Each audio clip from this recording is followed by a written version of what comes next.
holiday, an opportunity for them to enjoy it with friends and family. And I'm hoping everyone is ready to get back to work to make our community an even better community in the coming years. So, as we wanted Mr. to Chairman. give Mr. Peterson.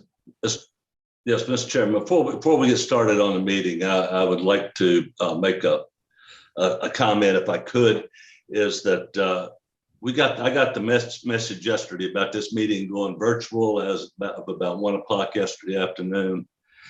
I had some questions. I talked to Mr. Gregory and Ms. Heater, as well as our county attorney, and there's very questionable about in our minds about the legality of this meeting, being in that the state of emergency was terminated at midnight on December 30th. And under that and state law, I don't believe we have a right to have any meeting without a quorum present in person. And also in accordance with the bylaws of the Cvta, to have a meeting without virtually requires approval of the Cbta full body.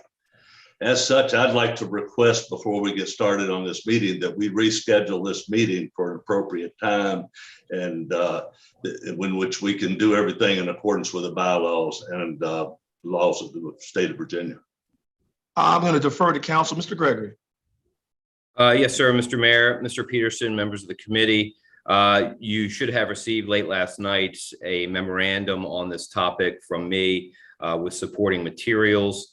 And in early December, it was our view that the state of emergency declaration put into place by the city of Richmond was scheduled to expire as of December 31st at midnight of 2021. However, we were unaware at that time that there were numerous numerous might be too strong a word, but several declarations of states of emergency put in place by the city of Richmond City Council and the mayor. Some of those dealt with the unrest in the city during 2020, but there was a declaration of a state of emergency put in place by the mayor, concurred to by the city council by ordinance, and that was included with the memo. 2020, the ordinance was put in effect by resolution number 2020 R025 by city council, in which they expressed their concurrence with the mayor for the state of emergency declaration, and that is open-ended. Okay, and under state law, the state of emergency continues in effect until concluded or ended or terminated by the local legislative body. That's a local state of emergency that just applies to all public bodies within the city of Richmond.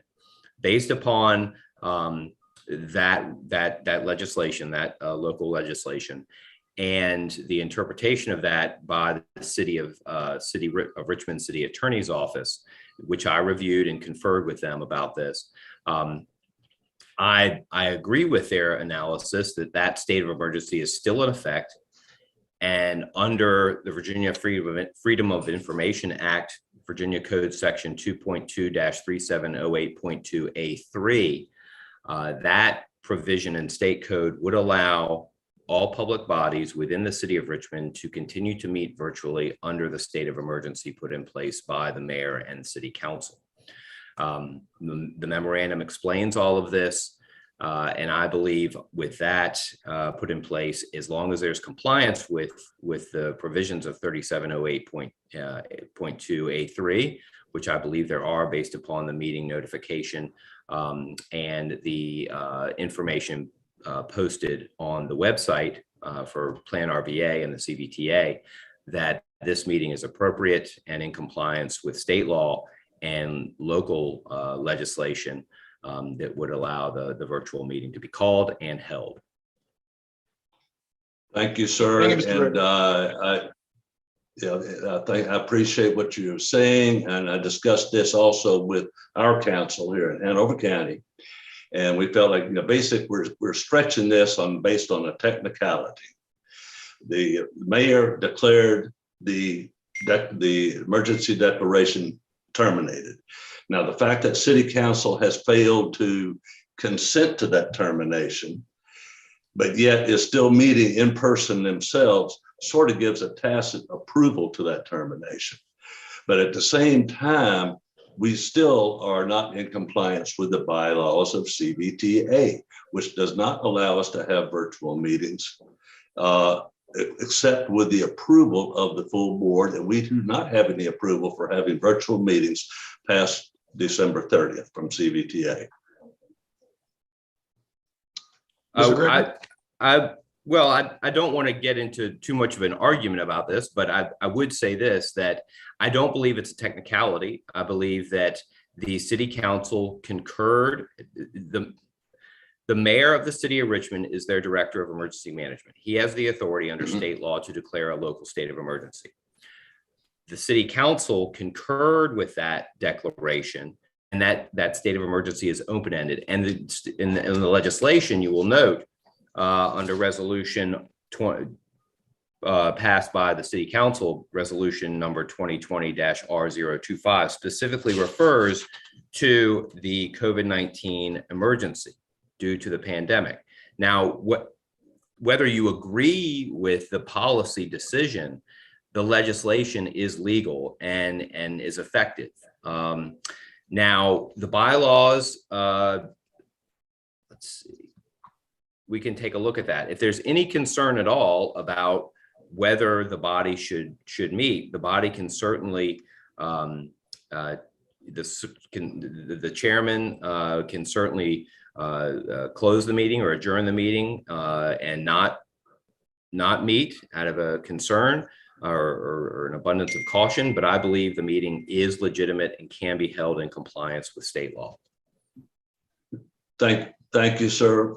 I fully appreciate what you're saying, but at the same time, I have to listen to my counsel, who is a counsel for Hanover County, and we do think that this is on very shaky legs, and particularly that. And as such, I'm not going to be able to participate today with this because we do feel it's not appropriate to be held this way. But I would do respectfully request that we reschedule this meeting so that we can have it appropriately in person. And if we need to have somebody, that we have a means for people to participate within our bylaws, for people to participate virtually under prescribed circumstances. And I would certainly agree to that. But as we're doing it today, under advice of my counsel here in Hanover County, I'm not going to be able to participate in this meeting.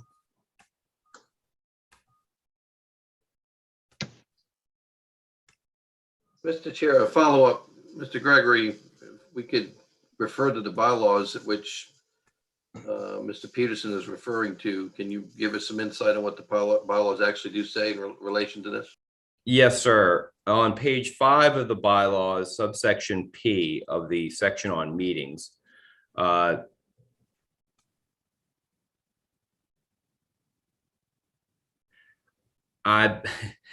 subsection P, paragraph 1, the authority may authorize members to participate in a meeting by electronic communications means pursuant to policies adopted by the authority in compliance with the Virginia Freedom of Information Act and other applicable laws. The authority may meet by electronic communications means without a quorum physically assembled at one location when the governor has declared a state of emergency and in compliance with applicable law, or when otherwise authorized by applicable law. Meetings conducted by electronic communications means shall comply with the Virginia Freedom of Information Act, other applicable laws, and authority policies. Based upon policies already previously adopted by the Cbta and per the local legislation adopted by the City Council, and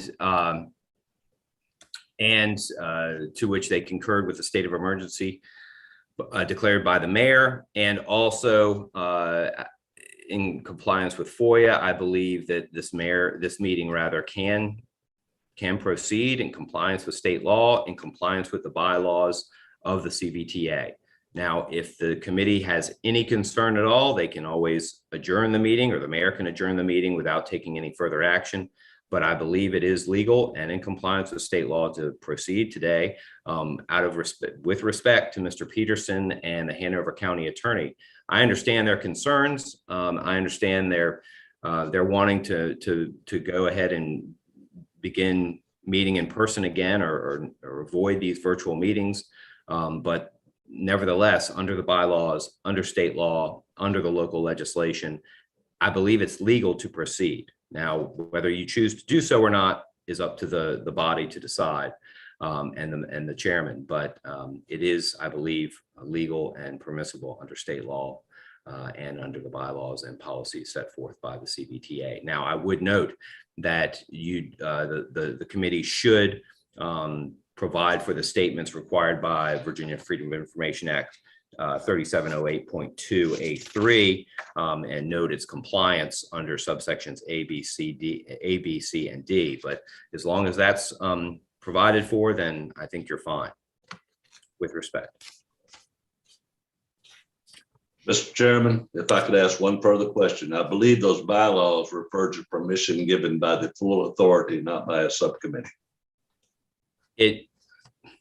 With respect, it refers to policies set forth by the Cvta. The Cvta has already adopted policies that allow for electronic communications means in compliance with FOIA and in compliance with the state law and other laws that allow for that to occur. The local legislation, I believe, sets that, provides for that. The FOIA recognizes that, and I believe the bylaws are also consistent with that.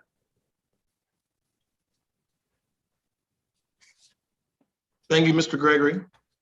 Thank you. I will continue with the agenda for today's meeting, and we'll move on to the certification of a quorum. Thank you, sir. I will be leaving the meeting. Thank you. Thank you, Mr. Peterson. We'll go forward with the certification of a quorum. Ms. Firestone. Certainly. Chesterfield County, Mr. Carroll. Mr. Chair, if I could ask a question. Proceed. So is there anything that pressing in today's meeting that it actually has to be held today? Because as you can also see now, we've lost two members, and Mr. Thornton is not here, who's the actual chair, sitting chair of the full body. So is there anything that's that pressing today that we need to move forward with the meeting that could not be rescheduled? Ms. Heater, Mr. Parsons.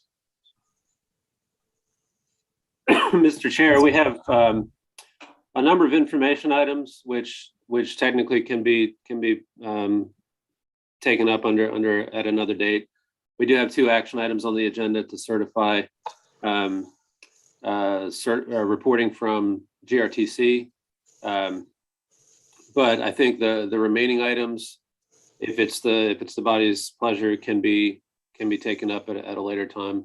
We are in a schedule here to get things moving forward with regional funding for additional projects in FY23 to 26. So a number of the information items on the agenda today are leading into later actions by the full authority and the TAC as well. So I would just, while we can proceed at a later date, I would recommend awareness by the Finance Committee that we don't want to try and stack things up too much as we move forward in the calendar. Thank you, Mr. Parsons. Ms. My Firestone. follow-up question is, the next meeting that we have for the full committee is 8:30 on the 28th. Is that correct?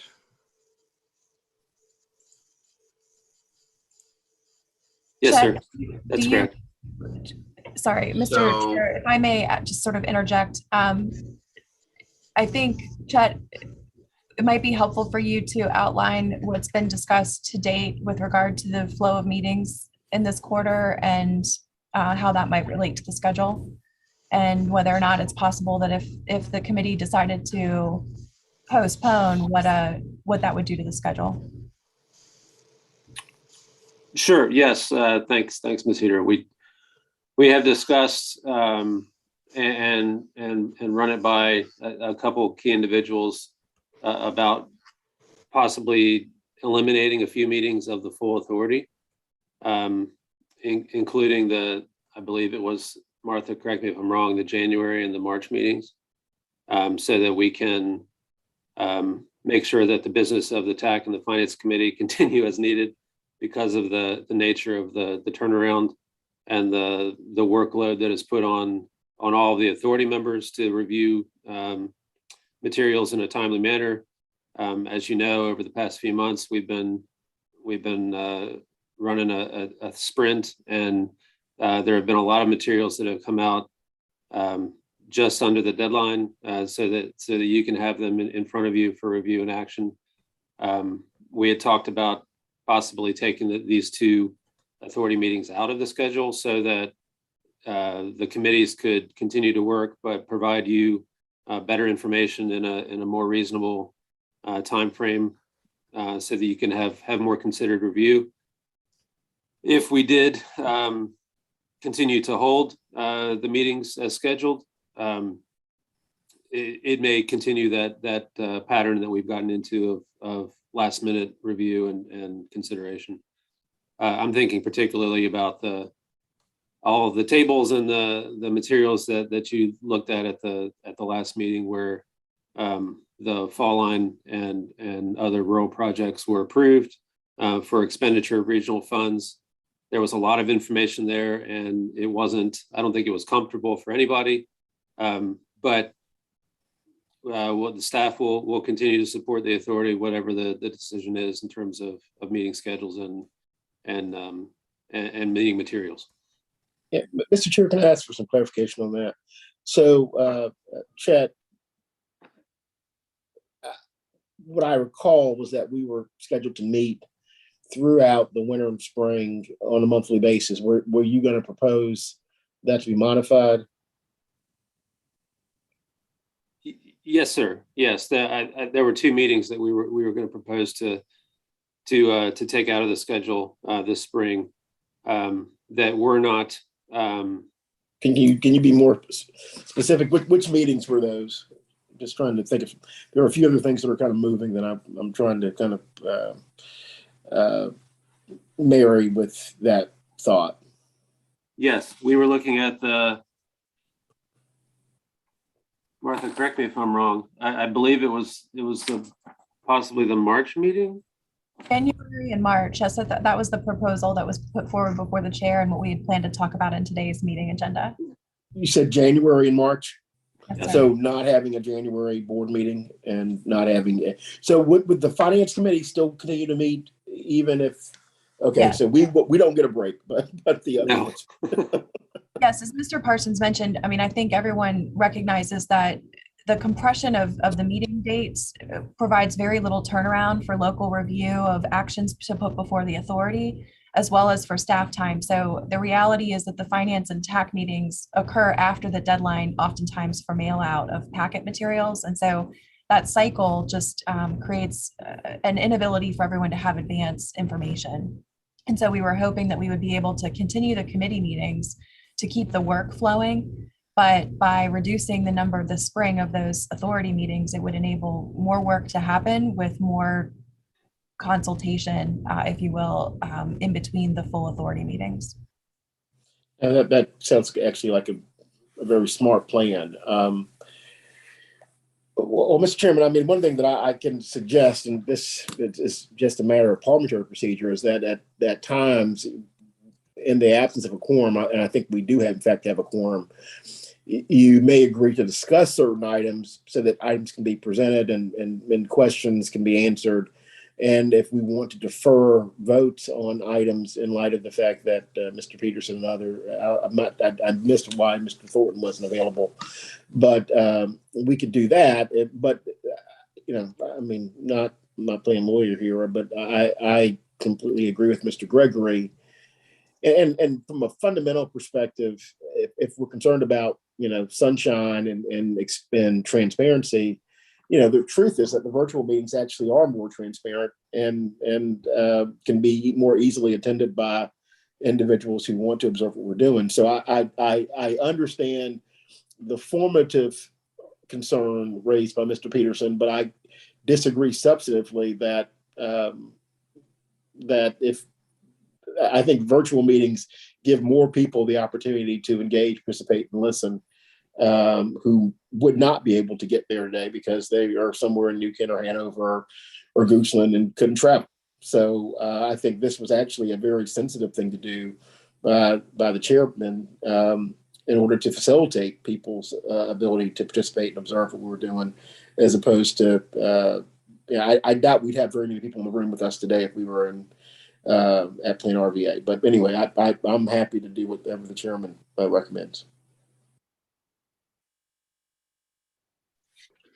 I recommend that we proceed and get the business out of the way today so we can move on to the next meeting and have things piled up and stay on schedule as per Mr. Parsons and Ms. Heater. So I will request Ms. Firestone for roll call. Thank you, Mr. Chair. Mr. Carroll, I'm here. I just have again, Mr. Chair, my question is going to be, if the same conditions exist next time and we decide to do it again, are we going to have the same issues where someone from a locality is going to say, I can't participate because I don't agree with legally, because my legal counsel is saying that. I haven't talked to mine, and I don't disagree with Mr. Gregory. And based on the bylaws, I think we can do it. But are we going to continue to have the same problem? And that's something I think that we're going to need to address. And Mr. Carroll, I don't disagree with you. I believe that's something we need to address moving forward. And it's my hope that we can find some sort of resolution to that. And I appreciate Mr. Gregory and your reading of not only the bylaws, but also the current legislation in place here in the city of Richmond, and keeping us compliant so we can actually carry out the business of the Cvta. Yes, sir, Mr. Mayor. Thank you. Thank you, Mr. Carroll. Thank you, Mr. Mayor. I would note that back in 2020, the full authority did adopt a policy and guidance document that referenced the governor's declaration of a state of emergency. It did not recognize a potential declaration by the local jurisdiction. But nevertheless, that's a guidance document. It's not necessarily binding on the full authority, and it's a guidance document and policy. I believe that I would put more stock in the bylaws of the authority and the applicable state law under FOIA. But I think it is helpful, and I do think that I would concur that if there's any concern at all, this should be a matter of discussion for the full authority and its committees, and I'd be happy to confer with local legal counsel, as we have done on many issues over the course of the life of Plan RVA and the TPO and the Cvta, to try to get some understanding about this. So happy to do that. Mr. Chair, one last thing. What I would say is that if we can move forward with the meeting, certainly if the full committee decides any recommendations that are made because of decisions that we vote on in this meeting that they don't want to accept because they didn't feel it was held properly for whatever reason, they'll certainly have the opportunity to express those views in the next full meeting, in which case we'll just do it again. So I'm fine with it. All right, Mr. Firestone, I'll let you complete the task of roll call. thank you. Hanover County, Mr. Peterson. Henrico County, Mr. Thornton. City of Richmond, Chair Stoney. Here. Commonwealth Transportation Board, Mr. Brown. Here. Thank you. That concludes the roll call for attendance, and we do have a quorum. Thank you, Ms. Firestone. Now we'll move on to item 1 of our agenda, consideration of amendments to the action meeting agenda. I have no changes to the agenda. Do we have any suggestive changes, Ms. Heater? I do not know, sir. Seeing there are no changes to the agenda, let's vote on the approval of the agenda. Mr. Those in Mayor, favor? Mr. Chairman, Oh, yes. if I may, I did suggest that we recommend that the staff read the statement Yes, I'm in order to sorry. comply with the electronic communications provisions of FOIA. Let's proceed with that, Mr. Gregory. Thank you. Eric, would you like me to read from the text that you sent us? Please. Yes, any public body or joint meetings thereof may meet by electronic communication means without a quorum of the public body physically assembled in one location when The locality in which the public body is located has declared a local state of emergency pursuant to 44-14621, provided that the catastrophic nature of the declared emergency makes it impractical or unsafe to assemble in quorum in a single location. And the purpose of the meeting is to provide for the continuity of operations of the public body or the discharge of its lawful purposes, duties, and responsibilities. The public body convening a meeting in accordance with this subdivision shall give public notice using the best available method given the nature of the emergency, with the notice, which notice shall be given contemporaneously with the notice provided to members of the public body conducting the meeting. Make arrangements for public access to such meeting through electronic communication means, including video conferencing if already used by the public body. Provide the public with the opportunity to comment at those meetings of the public body when public comment is customarily received, and otherwise comply with the provisions of this chapter. The nature of the emergency, the fact that the meeting was held by electronic communication means, and the type of electronic communication means by which the meeting was held shall be stated in the minutes. The provisions of this subdivision 3 shall be applicable only for the duration of the emergency declared pursuant to 44-146-17 or 44-146-21. And I will certify on behalf of the staff at Plan RVA that the notice requirements that I just described were satisfied, and that we will certainly include the documentation as described in the minutes for this meeting. Thank you, Ms. Heater. And with that being read into the record, I'll still ask for item 1, since there are no changes to the agenda. All in favor of the agenda, vote by signifying aye. Aye. Aye. Aye. Ayes have it. The agenda is approved. We'll move on to the item 2, the approval of the November 10th, 2021 Cvta Finance Committee Action Meeting Minutes. Do we have a motion to approve? So moved, Mr. Chair. There is a motion to approve. Is there a second? I'll second it. It has been seconded. All in favor? Aye. Aye. Aye. Ayes have it. The minutes are approved. We'll move on to item 3, the open public comment period. Is there anyone from the public who's signed up for comment, to offer comments to the body today? Mr. Chair, I will note that since we are in a virtual setting using the webinar platform, we do have 6 attendees who are not in a speaking role.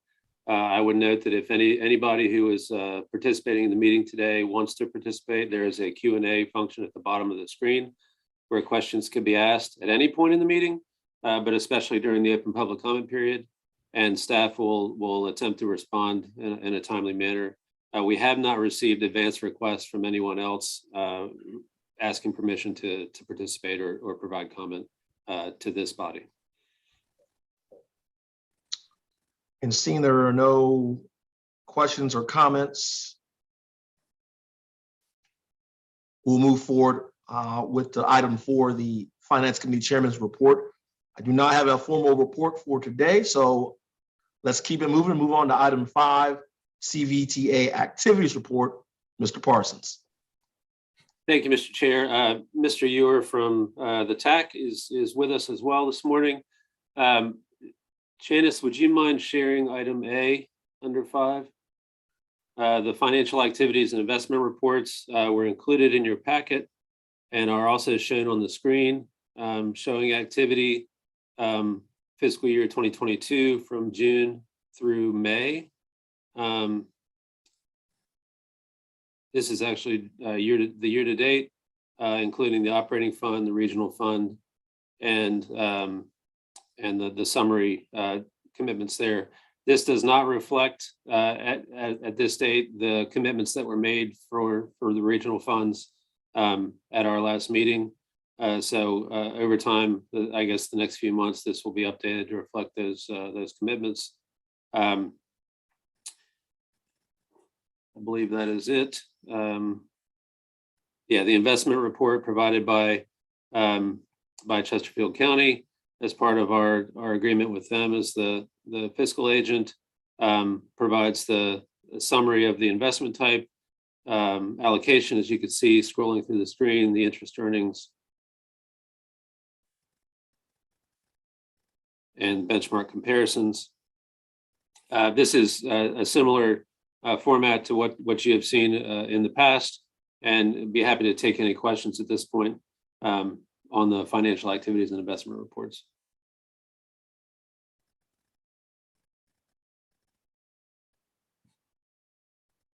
If there are no questions, we can move to item 5B, which is the Vdot Cbta fund revenue forecast. This was a correspondence received. We knew this was coming from Vdot regarding their updates to revenue forecasts. Janice, if you can scroll the next screen, please.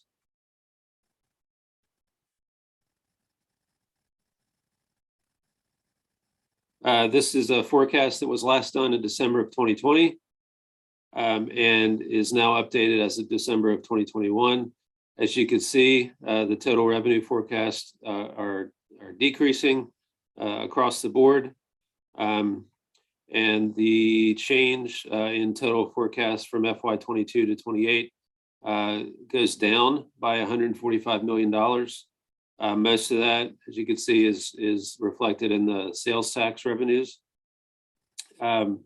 We do have some updates on that later on in the agenda in regards to regional funds, but I think we were anticipating this change based on the previous year, but now we have it to use as a benchmark moving forward.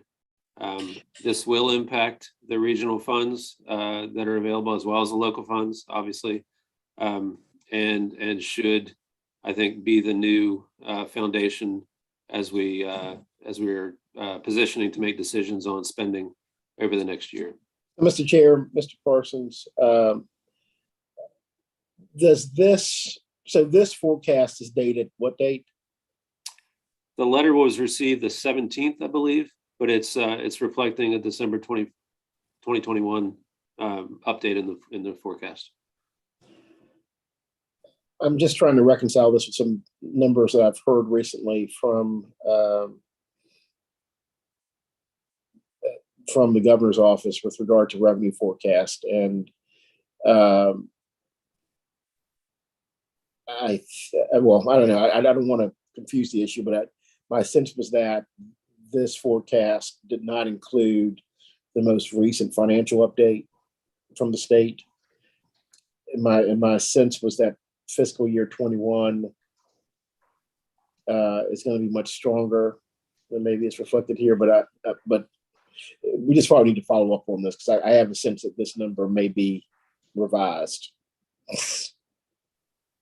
Yes, sir. We'd be happy to assist and follow up with Ms. Farmer. That's where we got the communication from. And I know that Mr. Mann is on the line with us today in the standing in for the commissioner. So we could certainly work as a team to do some research and figure out where the standing is. Where did our 21 numbers come in relative to the forecast? Yeah, we do have that in the agenda.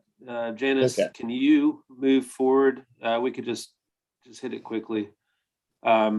Actually, Martha is sharing her screen, but I have posted the new the additional documents, and I can share that in just 1 second. Okay. Mr. Chair, bear with us. Okay, 1 second.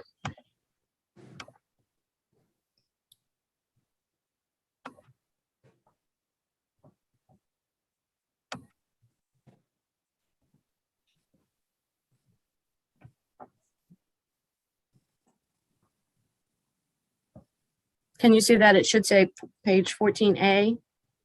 Yes. Okay. I'm going to scroll up a little bit. Okay. Chad, is that what you wanted? Or no, did you want? I'm sorry. I want the revised one that was put on the meetings page this morning.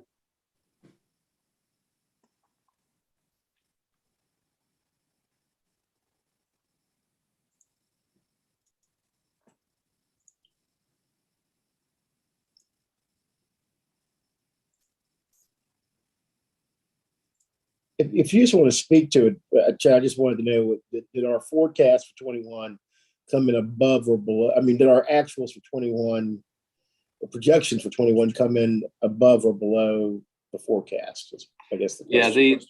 yes, certainly. The projections for 21 were realistic. They did show a downward trend. Okay. The forecast that was provided here that we were just reviewing is a little bit lower than the projections, but not significantly. Okay. So we were on the right track with the projections.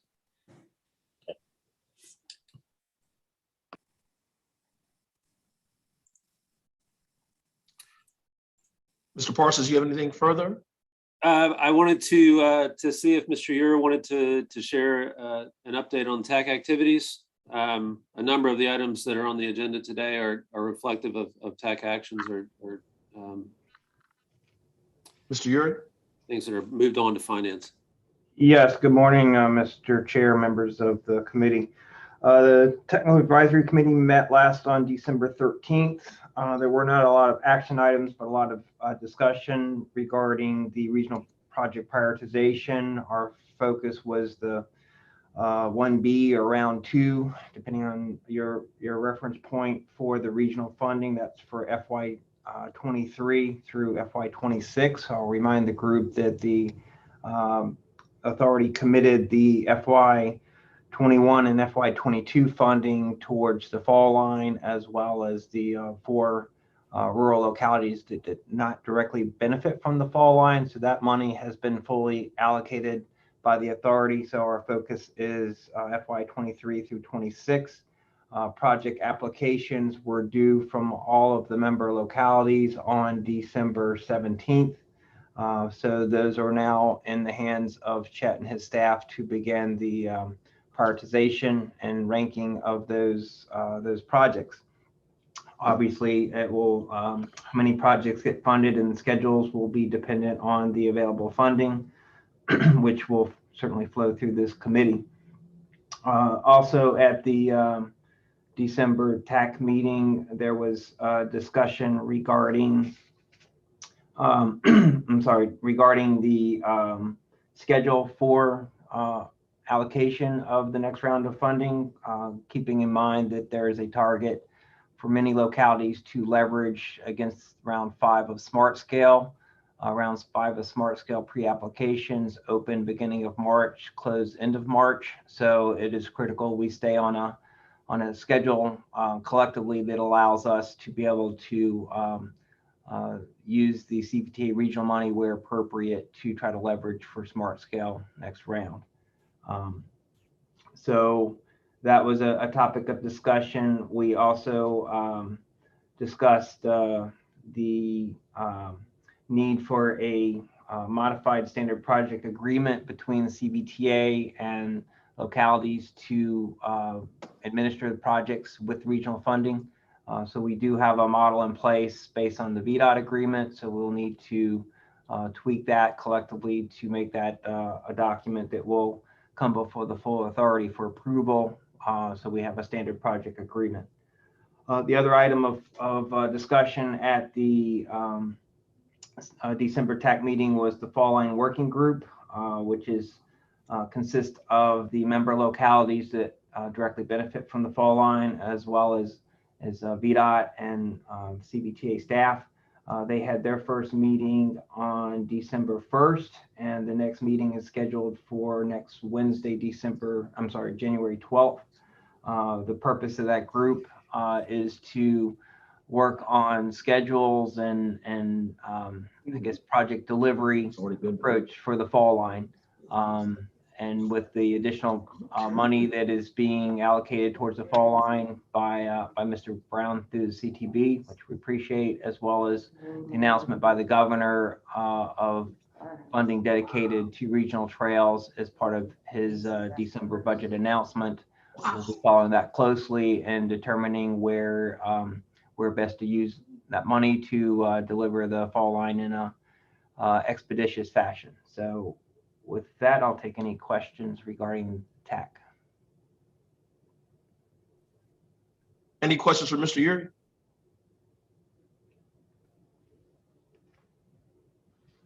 Mr. Ure, I don't see any questions for you. Very good. Thank you. Thank you, Mr. Ure. Mr. Chair, the last item, 5D, just to I guess, provide a more formal discussion. Under the current schedule, staff and committees aren't able to commit the necessary time to prepare for and provide sufficient material for the full authority to consider.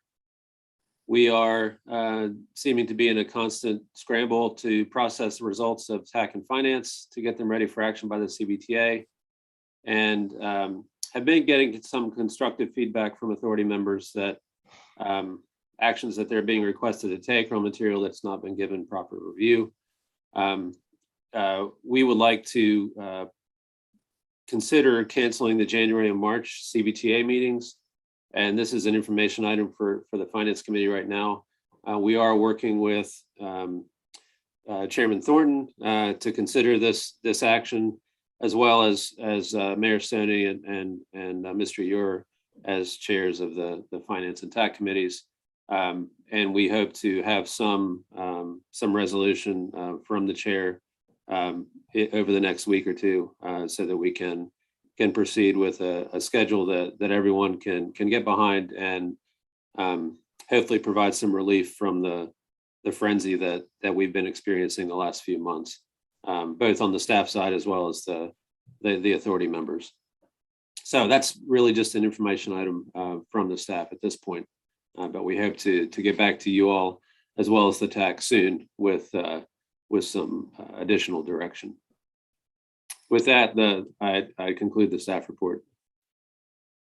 Thank you, Mr. Parsons. I appreciate your update for the body. We'll move forward now to old business. And item 6, is there an update from the Finance Directors Working Group? Yes, Mr. Chair, I'll briefly give you an update on behalf of that group. Thank you, Ms. Seeger. We did host a call for the Finance Directors Working Group last month following the November Finance Committee meeting. The committee had requested that the local jurisdictions finance directors get together to talk about recommendations for a framework for a debt policy prior to making a decision with regard to the RFP that had been released earlier in 2021. A subgroup was formed out of that call, and it includes volunteers from each of the jurisdictions finance director, it includes a subgroup was formed, and it was approved, if you will, by the participants of that call. And I would mention that call did include a representative from each of the 9 local government jurisdictions. The subgroup includes Matt Harris from Chesterfield County, Terrell Hughes from Henrico County, Ned Smither from Powhatan County, Jim Duvall from Richmond City, and John Zanzarello from GRTC. They have been in contact and communicating with each other over the last several weeks. I know, sort of sharing from a local jurisdiction perspective, comfort level on debt limits, and are working on putting together that framework. So at this point in time, the group doesn't have that to push back to this committee at today's meeting, but I know that they're working on it and will be, I think, coming back to you as soon as they are ready. I'll mention that. Can I interject there? Sure. So when you say as soon as they're ready, can we impose an expectation as to when that comes back? Because I think it's a pretty important issue. So did they give us a target as to when they would respond or provide a report out on their work, or is it to be determined? I don't want to speak for the committee but they are aware of the meeting deadlines, and I think, just in fairness to the committee, it was this particular meeting this morning was a difficult deadline to meet, just given the holiday. Okay.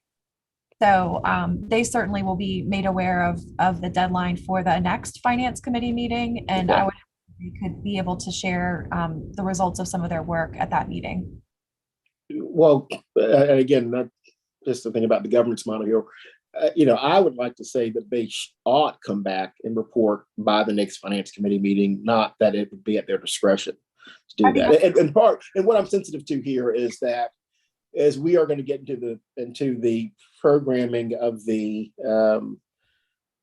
latter of the last 4 years of the 6-year plan, it's going to be very important for us to understand how we will approach leverage to be able to know, is there going to be, $1.2 billion in the bucket, or will there be potentially $2 billion in the bucket because we're going to decide to leverage some of those dollars, because you can't really do a project selection process unless you know how much money you have available to spend. And again, I'm somewhat influenced by my experience at the CTB. So I think we have to have that conversation before we get into the project selection conversation, so that we understand what resources, financial resources are constrained, right? And they can be more constrained or less constrained based upon this, the report of this committee. And I'd rather have some sense and have the ability to discuss that and then have a vigorous conversation with the broader authority on that issue well before we start discussing individual projects that would otherwise be recommended by the TAC. And I guess we expect the TAC to recommend those projects in March, or is it April? I think Chet's looking at the calendar to verify. At this point, the TAC would review and recommend the full 6-year project list in April. In April. At their April meeting, yes. Yeah. Okay. So, and our next finance committee meeting would be February, but the next full board meeting would be February as well. Yes, that's correct. Okay. Assuming that the chair takes the action. So, Mr. Chair, I would just like to recommend we can do it by a vote, or we can otherwise that the whatever we're calling this committee report back by the next finance committee, and not that it be discretionary. Is there a motion on this matter? That's my motion. I don't know if Mr. Carroll's still there or not. Yeah, has it been seconded? I'm still here. I'll second it and then speak to the motion. Okay. It's been seconded by Mr. Carroll. Any discussion? Mr. Carroll? I mean, I do concur that there have been some time constraints for the financial advisors to get together and give us the information. I do think that they will have something for us by the next meeting, but if we feel it's absolutely necessary to try and impose that, we can. But I feel confident that from the conversations I've had with my staff that they'll be prepared. Mr. Brown, before we move forward and vote on this motion, would this institute a deadline of some sort, or could you clarify for us? Well, I guess I responded to Ms. Heater's. As a lawyer, I listen very carefully to language. When I heard Ms. Heater say that they'll report back based on their progress, it made me a little anxious that could slip past our next finance committee meeting. And again, recognizing our governance process, it needs to come to the finance committee first and then go to the full board. So if you miss the finance committee meeting in February, then you actually slip a whole month. So I didn't want that to be something at risk. Now, again, I think that, they don't work for me. I don't have any direct relationship to them. So if you and Mr. Carroll say that they'll report back by February, then I'm happy to take that and I will throw the motion. I just did not want it to be a situation where it slips and they, would suggest that they didn't necessarily know that was the expectation. Mr. Chair. Yeah, well, I also believe that they have already had discussions on what a number would look like and for a recommendation. I think they're ready to do that. They're just kind of working out the final details. But then again, ultimately, no matter what they come forward with, we as a committee are going to have to decide whether that's acceptable for a starting point. And then the full committee is certainly going to have to decide whether or not it's an acceptable starting point. But I do feel very confident that they will be able to come to our next meeting and give us an update and give us a starting point on a recommendation that we will be able to consider. So you asking that I withdraw the motion, or I'm happy to do whatever the consensus is? I'll leave it up to you. I can withdraw my second if that makes it easier. I just don't think it's necessary. Okay, well, I'll withdraw my second, motion. and then the motion will just be tabled. Okay, I'll withdraw the motion. We'll lay it gently on the table, as they say. That's right. But I'm gonna be very upset if I don't get a report in February. Let's just put it that way. We understand, Mr. Brown. So there is no second. I'll amend my motion to lay the motion gently on the table. How about that? I can second that.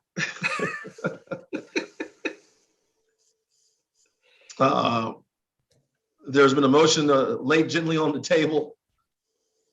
We can just move forward, correct? All right. I believe that will suffice. Thank you. We'll move forward and we'll go now into the item 7, the Cvta staffing update. Ms. Heater, any updates on the staffing front? Yes, I've just updated the screen so that you can see this is the presentation in content and form that you saw in November. I will skip ahead to the slides that I think are most relevant today. I've updated the figures per the direction and discussion at the last Finance Committee meeting, where we increased, if you will, the base salary up to the maximum that was recommended in the HR roundtables working group discussion. I think, Mr. Brown, that was per your comments at the last meeting. So originally the numbers that you saw last time were at 150 of the annual salary, and so that's been increased to 200. And I've incorporated the calculated benefits and taxes.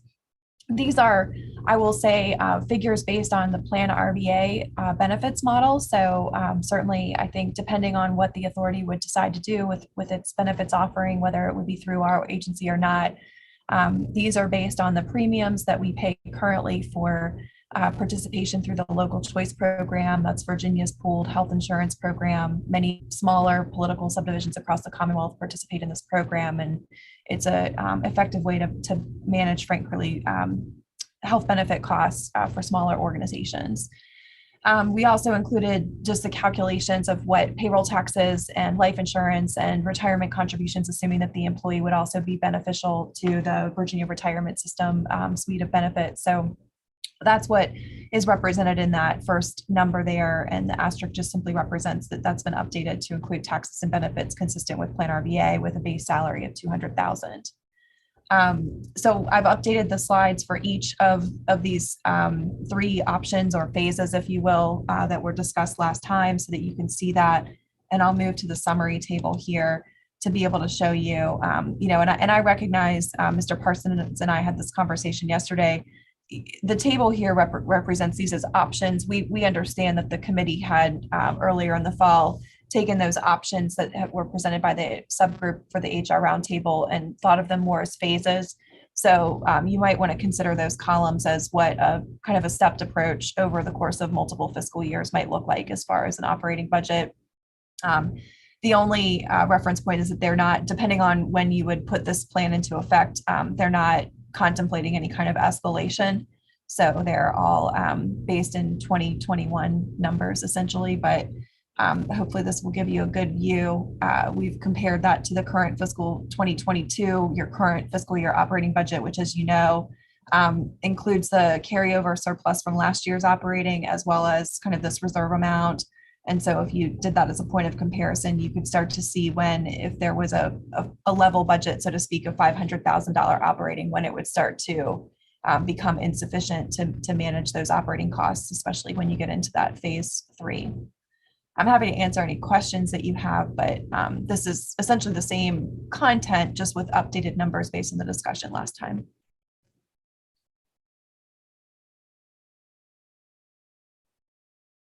Any questions for Ms. Heater?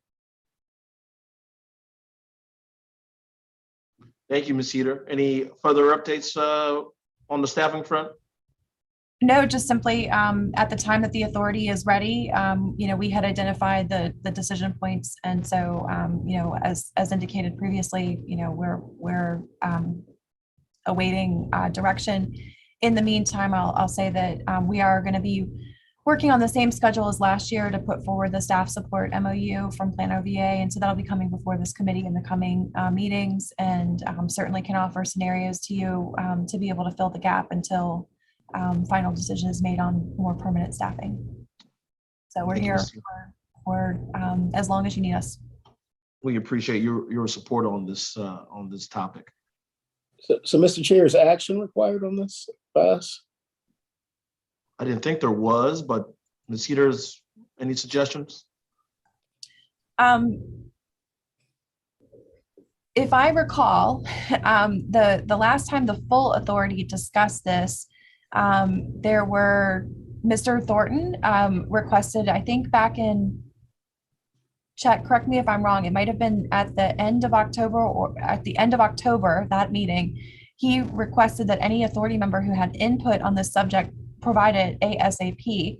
I think by the time we got to the December 3rd authority meeting, no input had been solicited. So this has been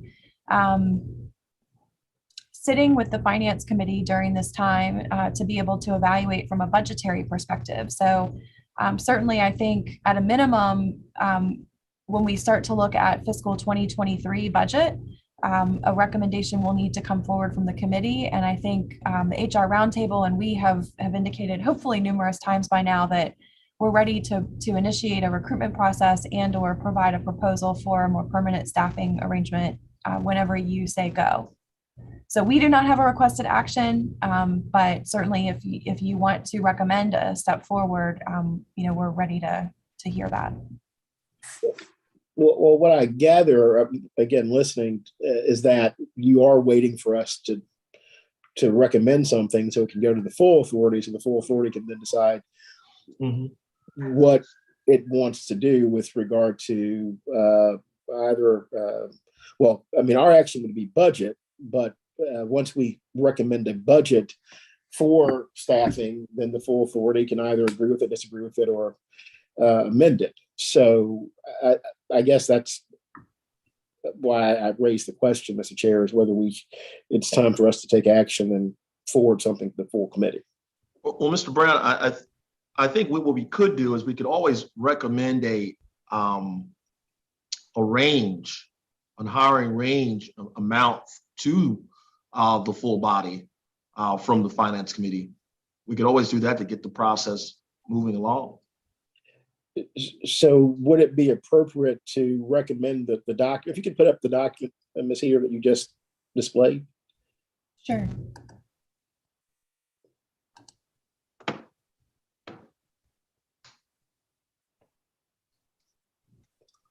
So would this document, well, the prior document, I guess, so could we not forward this to the full committee and say, here you go, pick option 1, 2, or 3? Or should we be more precise and say we recommend option 1 initially? But yeah, I think we should make a recommendation of the options to the full body. Mr. Chair. Mr. Carroll? I guess I need more clarification as to where it actually sits in the full committee. And then, I do agree that we can actually push this whole document forward if we chose to. But I know that the chair had asked for input, but there was a reason why he asked for input. And so I'd like to get a review on that to determine, do we need to do it or not? It doesn't hurt to do it, quite frankly, to just make a recommendation. As you said, just send all of these forward as options. But unfortunately, I don't recall exactly what took place in relation to that discussion in the meeting. And so if legal counsel or someone else can refresh our memory, or I can go back and pull the minutes, it would be helpful.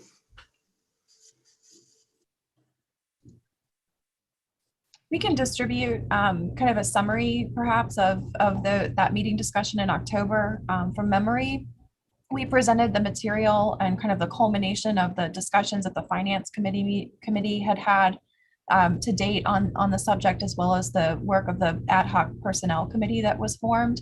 And you may recall that the materials that were presented at that meeting included the position profile, the position description, kind of a timeline, if you will, of the timeframe that the HR roundtable folks had put together for what a search process duration would look like.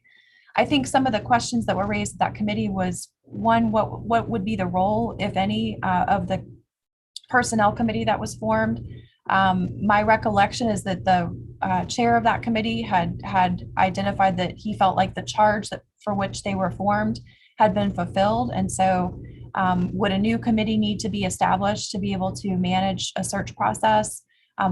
How would you want to activate the HR roundtable in the search process and the evaluation, at least on the, they've offered to manage the evaluation of candidate submissions and make recommendations to a review panel, if you will, that would interview screened candidates. And then I think there were also the questions with regard to the range that had been presented on the salary compensation document. So those were some, just off the top of my head, some of the questions that were raised. And so I think I agree with you, Mr. Thornton asked that members follow up with him or staff with comments or thoughts on those questions that were raised. And the last conversation I had before the holidays with Mr. Thornton, and at least to my knowledge to date, we've not received any inquiries or follow-up thoughts and questions on the topic. Mr. Chair. Follow-up question. Carol. I think also, wasn't also one of the questions, as when we were trying to determine the salary range, what the actual duties of the individual day-to-day performance objectives would be, and that necessarily was not completely spelled out. And therefore, it's difficult to decide what a salary is when you can't really determine definitively what someone's job is actually going to be on a day-to-day basis. Isn't that some of what the discussion was as well? Yes, I think that's been a theme over a number of meetings. I recall a conversation where the issue was raised of whether or not the executive director is brought in to form the objectives of the entity, or whether the objectives of the entity get formed, and therefore that sets the expectations for the director. Yeah, and I think that actually was my comment, Ms. Heater. So I guess what I'm suggesting is these. I think we started talking about this maybe last May or June.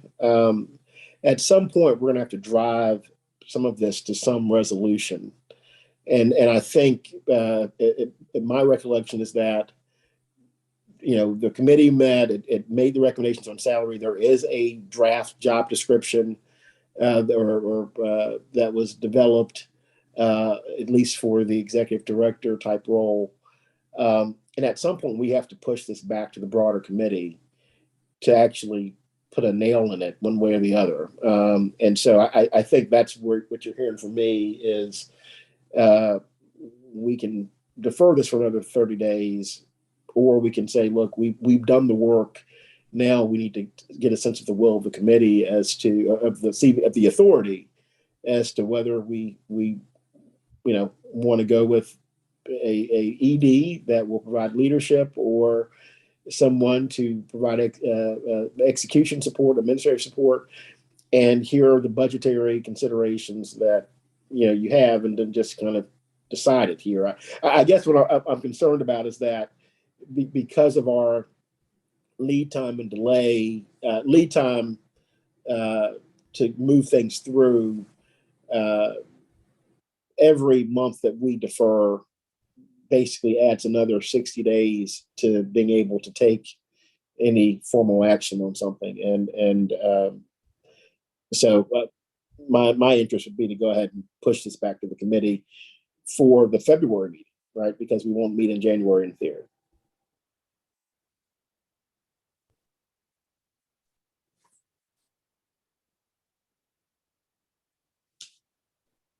Any further comments? Mr. Chair, I don't see any problem with sending it forward with the document that's being presented right now with all three phases. I still think that the full committee, even based on the recommendation, can still ask other questions and narrow down the focus of the job performance issues But I think this is a range that could be sent forward. So and I will make a motion to send this document forward to the full committee for consideration. There's been a recommendation. There's been a recommendation and a motion. Is there a second? Second. It has been seconded. Ms. Firestone. Thank you, Mr. Chair. Chesterfield County, Mr. Carroll. Aye. City of Richmond, Chair Stoney. Aye. And Commonwealth Transportation Board, Mr. Brown. Aye. Thank you. That concludes the roll call for that item. Okay.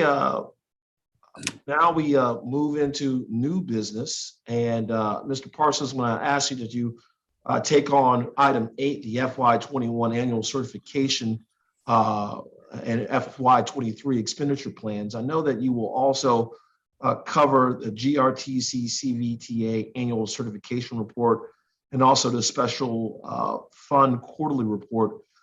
Is there any way, Mr. Parsons, we could just treat those as informationals for today? Yes, sir. I believe we can.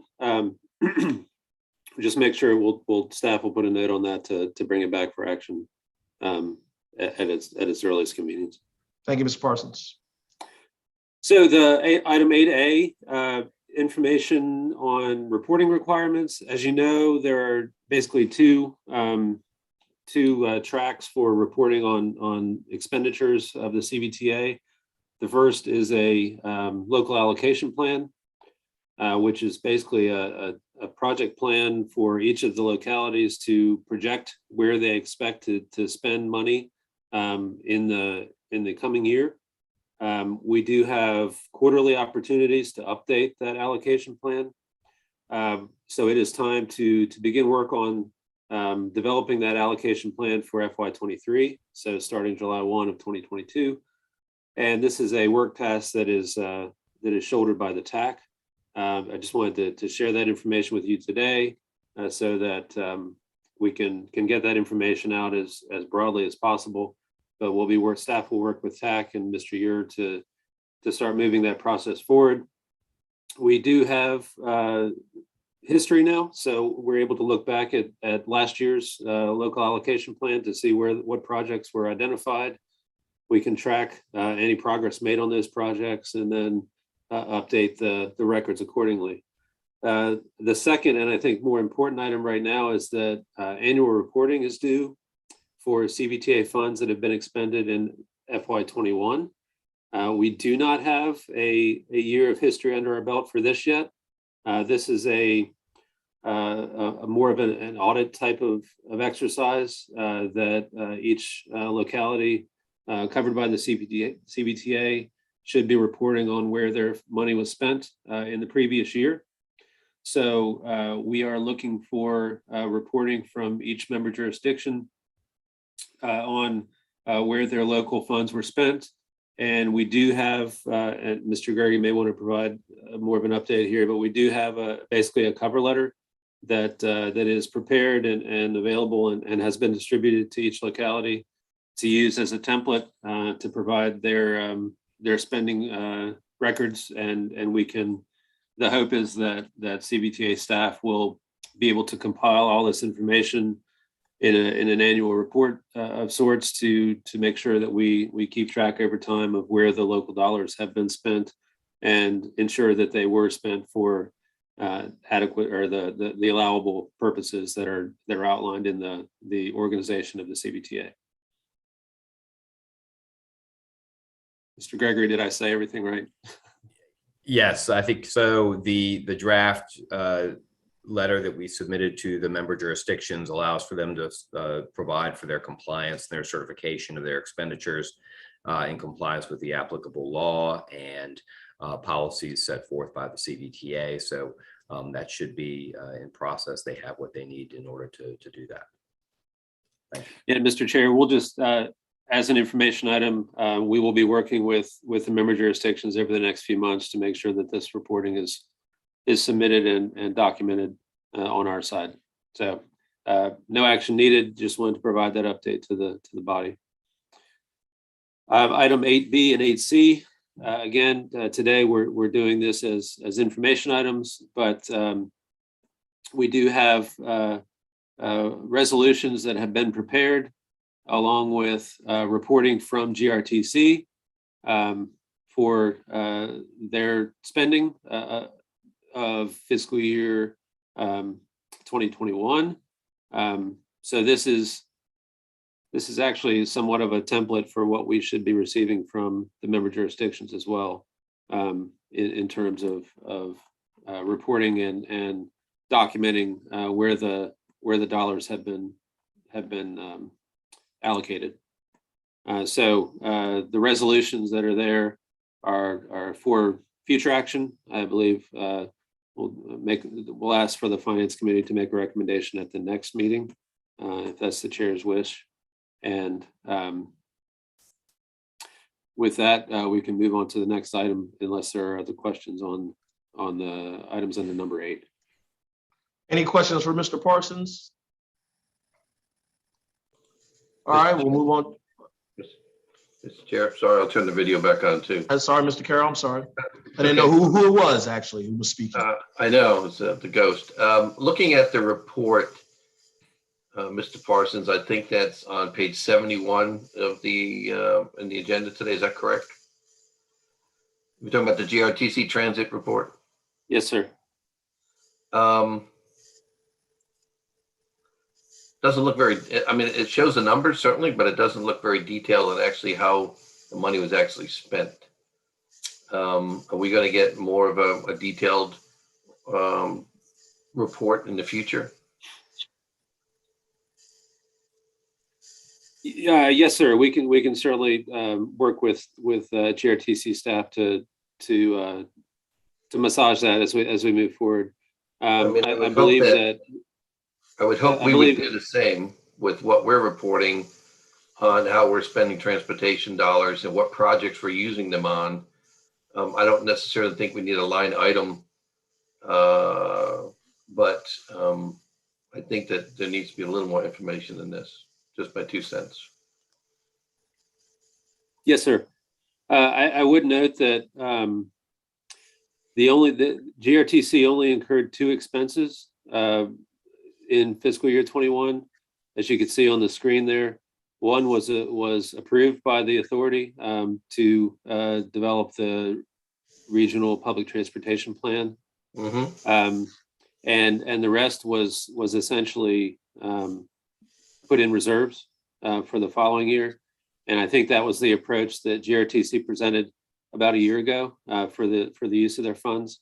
I would expect that we can certainly expect more detail in the future, but we'll certainly have that conversation and make sure that everyone's on the same page. As you mentioned, your reporting will be more detailed, and we'd like everybody to be consistent. I think categorizing as cost incurred in preparing the GRTC regional public transportation is pretty general. Perhaps we could just understand what those costs were. Did they hire a consultant? Did the consultant bill them? Was it legal expenses? You know, what were the actual costs? I don't need it. If it was $1.48 for something, I don't need to know that, but I think it's important for the public to know that what exactly were the costs that were incurred. Absolutely. That's a great question. Yes, sir.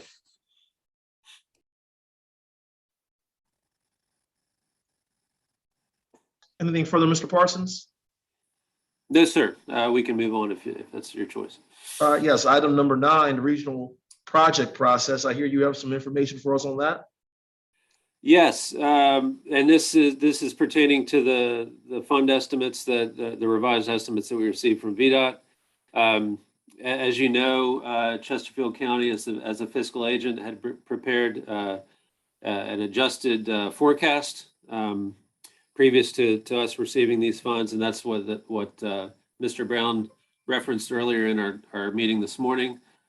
Using the revised estimates from Vdot, they are adjusted down a little bit from the forecast that we've been working off of.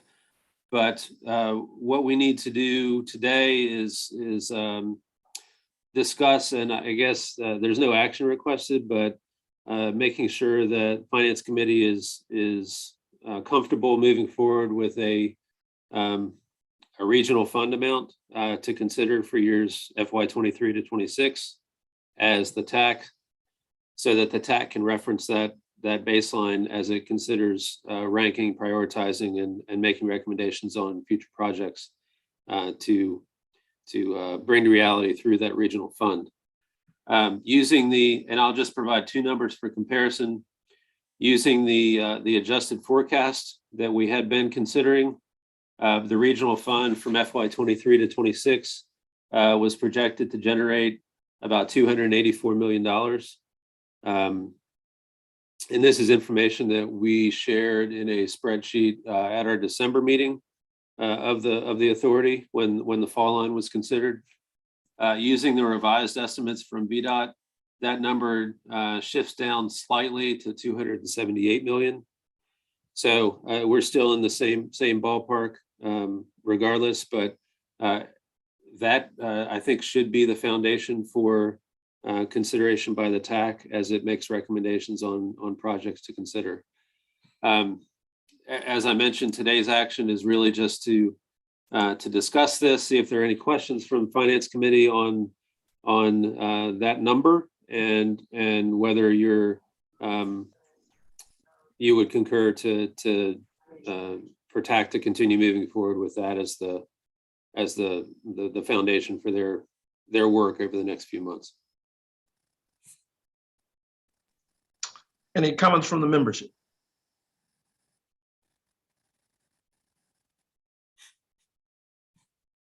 Seeing none, thank you, Mr. Parsons. I Yes, do sir. believe you have one more item coming up, though. That's item 10, the Cvta procurement policy development. Yes, and this was an action item moved forward from the TAC last month. There's been discussion about as regional projects are considered for FY23 to 26.